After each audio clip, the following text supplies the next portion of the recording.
ગુજરાતીમાં એક કહેવત છે કે મહેનતનું ફળ મીઠું હોય છે, પણ અત્યારે ગુજરાતના રાજકારણમાં નવી કહેવત ચર્ચાઈ રહી છે કે પેપર ફોડો અને પદ મેળવો. આવા આક્ષેપ યુવરાજસિંહ જાડેજાએ કર્યા છે, કારણ કે જુનિયર ક્લાર્ક પેપર લીક કૌભાંડે ગુજરાત સરકારની આબરૂના ધજાગરા ઉડાવ્યા હતા. જે કૌભાંડે લાખો રૂપિયાના સપનાઓ રોડ્યા હતા, એ જ કૌભાંડનો મુખ્ય આરોપી હવે સત્તાધારી પક્ષનો રક્ષક બનીને બેઠો છે. નમસ્કાર, ગુજરાત BS9 TV ન્યૂઝમાં આપની સાથે હું છું ભગવતી વિશાવડિયા. વિગતવાર વાત કરીએ તો અરવલ્લી જિલ્લામાં ભાજપે એવી નિયુક્તિ કરી છે જેણે સૌને ચૂકાવી દીધા છે.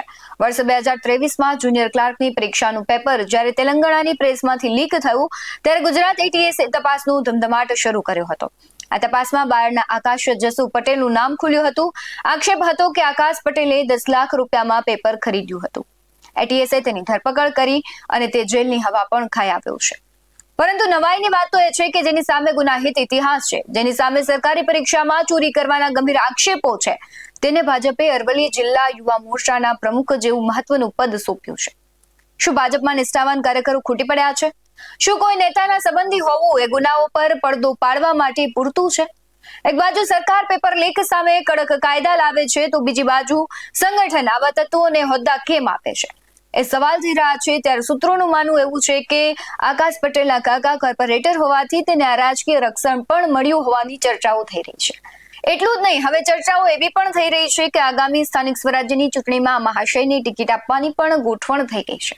ગુજરાતનો બેરોજગાર યુવાન છે, આજે પૂછી રહ્યો છે કે અમે પુસ્તકો વાંચીને પરીક્ષાની તૈયારી કરીએ અને કૌભાંડીઓ પેપર ફોડીને નેતા બની જાય. શું આજ ભાજપની નીતિ છે? આવા અનેક સવાલો થઈ રહ્યા છે. સમગ્ર મામલે વિદ્યાર્થી નેતા યુવરાજસિંહ જાડેજા છે, તેમની પણ પ્રતિક્રિયા આવી છે. શું કહી રહ્યા છે તેના પર નજર કરીએ. નમસ્કાર, જય હિન્દ, જય ભારત. હું યુવરાજસિંહ જાડેજા. ગુજરાત ભાજપ દ્વારા ગુજરાત મોડલનું એક નવું નજરાણું લોન્ચ કરવામાં આવ્યું છે. જી હા, પેપર ફોડો અને પદ મેળવો આ યોજના એ ભારતીય જનતા પાર્ટી દ્વારા એ લોન્ચ કરવામાં આવી છે. જેમાં જોવા જઈએ તો વર્તમાનમાં જે 2023ની અંદર જે જુનિયર ક્લાર્કનું જે પેપર ફૂટ્યું હતું, જેના જે આરોપી હતા 2023માં ATS દ્વારા જેની ધરપકડ કરવામાં આવી હતી, એવા આકાશ જસુભાઈ પટેલ, એને અરવલ્લી બાયડના ક્યાંક ને ક્યાંક જે યુવા મોરચાનું જે પદ છે એની અંદર એને અધ્યક્ષ બનાવવામાં આવ્યા છે. એટલે ભારતીય જનતા પાર્ટી જે છે એ ભારતીય જનતા પાર્ટીનો મેસેજ બહુ ક્લિયર છે કે જે યુવાનોના ભવિષ્ય સાથે ચેડા કરશે એને ઊંચામાં ઊંચું પદ આપવામાં આવશે. અને જોવા જઈએ તો દરેક વખતે એવું કહેવામાં આવતું હતું કે કોઈ ચમરબંધીને છોડવામાં નહીં આવે, પરંતુ જોવા જઈએ તો દરેક ચમરબંધીઓને પકડીને ભારતીય જનતા પાર્ટી છે એ ઊંચ હોદ્દા આપી રહી છે, ઊંચ પદ આપી રહી છે. એટલે આ ભારતીય જનતા પાર્ટીની જે નવી યોજના છે કે પેપર ફોડો અને પદ મેળવો, એ અંતર્ગત આકાશ જસુભાઈ પટેલ જે છે, જે 2023ના જે જુનિયર ક્લાર્કના ક્યાંક ને ક્યાંક આરોપી હતા અને એની ઉપર FIR પણ થયેલી છે, અને એની ઉપર જોવા જઈએ તો ATS દ્વારા ધરપકડમાં થયેલી હતી. તો અત્યારે એને ક્યાંક ને ક્યાંક જે પદ આપવામાં આવ્યું છે, એટલે એનો મેસેજ એ બહુ ક્લિયર છે કે જે લોકો વિદ્યાર્થીઓના કે યુવાનોના ભવિષ્ય સાથે ચેડા કરશે એને ભારતીય જનતા પાર્ટી છે એ ઊંચા પદ આપશે.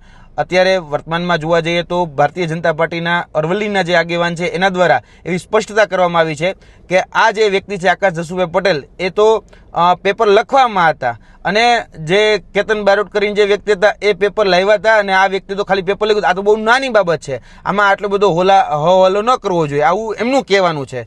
તેમને કહેવા માંગીએ છીએ કે લાખો વિદ્યાર્થીઓના ભવિષ્ય સાથે જે ચેડા કર્યા એને તમે ક્યાંક ને ક્યાંક આ પદ આપવાની આ ગુસ્તાખી કરી છે. તમારી કથની અને તમારી કરની એ બંનેમાં જમીન આસમાનનો ફરક છે. એટલે ભારતીય જનતા પાર્ટી જે બોલે છે અને જે કરે છે એનું વાસ્તવિક ચિત્ર અને ચારિત્ર એ આ મેસેજ ઉપરથી ક્લિયર થાય છે કે પેપર ફોડો અને પદ મેળવો આ જે યોજના છે એ ભારતીય જનતા પાર્ટીની વર્તમાનની જે કથની અને કરની એ ક્યાંક ને ક્યાંક દર્શાવી રહી છે. જય હિન્દ, જય ભારત. આ મામલે વિપક્ષ પણ આક્રમક છે અને જનતામાં પણ ભારોભાર રોષ છે. હવે જોવાનું એ રહેશે કે ભાજપ હાઈકમાન્ડ શું નિર્ણય લે છે. આ વ્યક્તિ છે તેને પદ પરથી હટાવે છે કે આવા ગુનાહિત ઇતિહાસ ધરાવતા લોકોને પક્ષમાં આમ જ મોટા પદ આપવામાં આવે છે.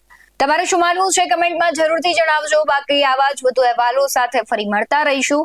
તમે અમારી YouTube ચેનલને સબસ્ક્રાઇબ કરવાનું, અમને Facebook અને Instagram પર ફોલો કરવાનું ભૂલશો નહીં. બાકી અવનવી અપડેટ્સ મેળવવા માટે આપ જોતા રહો BS9 TV ન્યૂઝ.